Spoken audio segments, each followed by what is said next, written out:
Good morning বন্ধুরা, কেমন আছো তোমরা সবাই? আশা করি ভালোই আছো। আমিও কিন্তু তোমাদের ভালোবাসাতে ভীষণ ভীষণ ভালো আছি। তো আজকে সকালবেলায় চা খেতে খেতে ভাবলাম যে একটা জিনিস তোমাদেরকে দেখাই। তো এখন বাজে সকাল 7:30। তো সব কাজ সেরে চলে আসলাম। তো দেখাবো আজকে আমার পছন্দের একটা জিনিস তোমাদেরকে দেখাবো, যে ওটাকে আমি কিভাবে যত্ন করি। তো চলো তোমাদেরকে দেখাই যে ওটাকে আমি কিভাবে সারাদিন যত্ন করে রাখি। তো চলে আসলাম সেই জিনিসটার কাছেই। দেখো, খুলে নিলাম। দেখো, ভিতরের মাছগুলোর অবস্থাও কিন্তু খুবই খারাপ, আর অ্যাকোরিয়ামটার অবস্থাও খুব খারাপ। তো সেটাকে পুরোপুরি পরিষ্কার করার জন্য নিয়ে আসলাম আগে একটা বালতি। তো বালতির মধ্যে সব জল আগে তুলে নিতে হবে, কারণ এত জল শুদ্ধ বাইরে তো নেওয়া আমার পক্ষে সম্ভব নয়। তো সব জল আগে তুলে নিলাম ওর মধ্যে একে একে। দেখো, পুরো জলটাই কিন্তু আমি তুলে নিচ্ছি ওর মধ্যে। প্রায় অনেকটা জলই আমি তুলে নিয়েছি। এবার আমি মাছগুলোকে তুলে নেব। দেখো, মাছগুলোকে কেরম তুলে নিচ্ছি। আমার এটা অ্যাকোরিয়ামের মধ্যে আরও কিন্তু অনেক মাছ ছিল। এবার ঠান্ডাতে জলটা ঠান্ডা হয়ে গিয়েছিলো বলে তাই মরে গেছে, বেশি আর নেই। কিন্তু আমি মাছের দোকানে গিয়েছিলাম, তো বলেছে যে ঠান্ডার মধ্যে মাছ বেশি দিন বাঁচে না। প্রচুর মাছ ছিল, ওই জন্য আমার মনটাও ঠিক ভালো নেই, কারণ অনেক মাছ মরে গেছে। তো ঠিক আছে, ঠান্ডাটা একটু কমলে আরও মাছ কিনে আনবো। তো এই কটা দিয়েই এখন চালাতে হবে। তো মাছগুলোকে সব একে একে তুলে নিলাম। তুলে নিয়ে ভাবছি যে ওদেরকে একটু রোদে দিয়ে দেব বাটিটা ধরে, ততক্ষণে আমি যতক্ষণ না পরিষ্কারটা করি অ্যাকোরিয়ামটা। তো ওদেরকে সব তুলে নিয়ে দেখো পুরো তুলে নিলাম। সব তোলা কমপ্লিট হয়ে গেল। তো ওদেরকে নিয়ে চলে গেলাম রোদে। তো রোদে দিয়ে আসলাম ওদেরকে, ততক্ষণে আমি আমার অ্যাকোরিয়ামটা পুরো পরিষ্কার করে নেব। অ্যাকোরিয়ামটা নিয়ে চলে এসেছি বাইরে।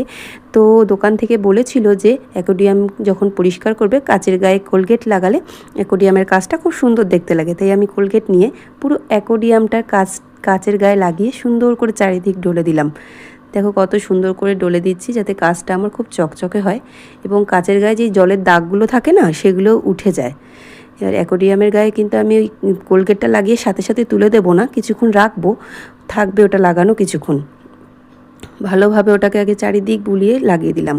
তারপরে পাথরগুলোকে নিয়ে আসলাম। পাথরগুলোকে খুব ভালোভাবে পরিষ্কার করতে হবে, কারণ পাথরগুলোর অবস্থা খুব একটা ভালো নেই, জলের মধ্যে ছিল।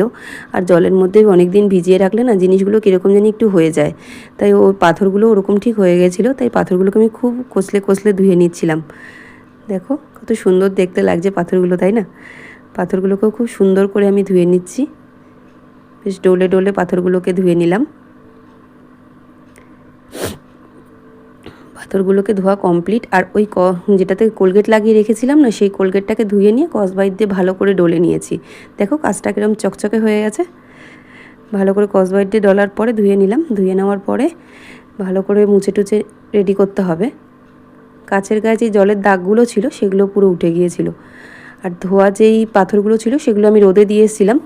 তো পাথরগুলো শুকিয়ে গেছে, জল অনেকটা। তো সেগুলোকে নিয়ে আবার ঢেলে দিচ্ছি অ্যাকোরিয়ামের মধ্যে। দেখো কত সুন্দর করে গুছিয়ে নেবো আগে পাথরগুলোকে, তারপরে জল ঢালবো।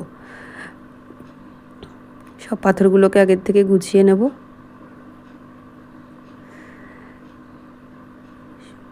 সব পাথরগুলোকে সুন্দর করে আমি গুছিয়ে নিলাম। তো আমার কিন্তু গোছানো বেশ অনেকটাই হয়ে গেছে। তো গোছানো কমপ্লিট। এবার দিয়ে দিলাম জল। পুরো হাফ বালতি জল আমি নিয়ে এসেছিলাম, তো হাফ বালতি জল আমি ঢেলে দিয়েছি এর মধ্যে। পুরো হাফ বালতি জল ঢেলে দিলাম।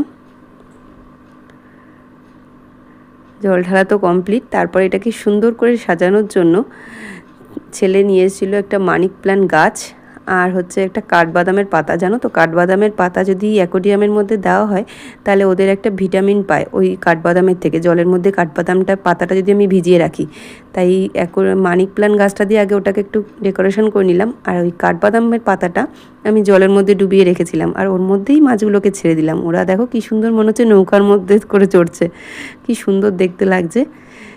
আর কাঠবাদামের পাতাটাকে কিছুদিন, এক সপ্তাহ মতো জলে রাখবো, ওইটার থেকে অনেক ভিটামিন পায় ওরা, মাছের দোকান থেকে এটা আমাকে বলেছিল।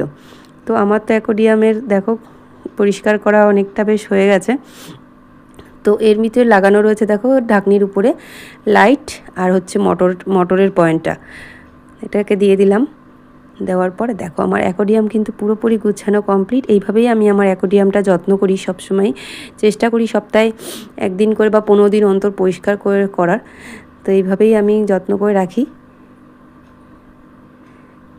মাছগুলোকে দেখতে কত সুন্দর লাগছে বলো। আর আমার ভিডিওটা কীরকম লাগলো তোমরা কমেন্টে জানিও। তো টাটা।